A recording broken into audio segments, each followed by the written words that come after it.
আসসালামু আলাইকুম আপন মানুষজন, কেমন আছেন সবাই? আশা করি সবাই ভালো আছেন। সম্প্রতি ইন্ডিয়ান ট্যুরিস্ট ভিসা চালু হয়েছে।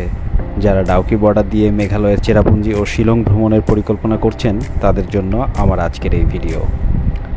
খুব সকালে তামাবিল বর্ডারে পৌঁছে প্রথমে ১,০০০ টাকা ট্রাভেল ট্যাক্স পরিশোধ করি। এরপর ইমিগ্রেশন, কাস্টমস ও বিজিবির সকল আনুষ্ঠানিকতা সম্পূর্ণ করে প্রবেশ করি মেঘালয়ে।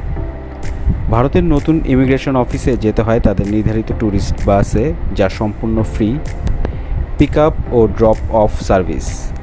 সেখানে ইমিগ্রেশন কাজ শেষ করে নতুন অফিসটি একটু ঘুরে দেখি। এরপর আমরা চলে আসি ডাউকি বাজারে। এখানে মানি এক্সচেঞ্জ করে নেই, কারণ পুরো মেঘালয়ের মধ্যে সবচেয়ে ভালো এক্সচেঞ্জ রেট সাধারণত ডাউকি বাজারেই পাওয়া যায়। এরপর ডাউকি থেকে জোয়ের উদ্দেশ্যে ট্যাক্সি নিয়ে যাত্রা শুরু করি। আর পথে আমরা ঘুরে দেখব হচ্ছে অপূর্ব সুন্দর ক্যাংসুরি ঝর্ণা, যার নীলাভ স্বচ্ছ পানি সত্যিই মুগ্ধ করার মতো।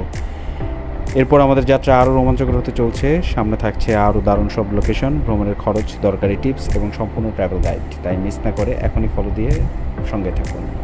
দেখা হবে এর পরের ভিডিওতে। আসসালামু আলাইকুম।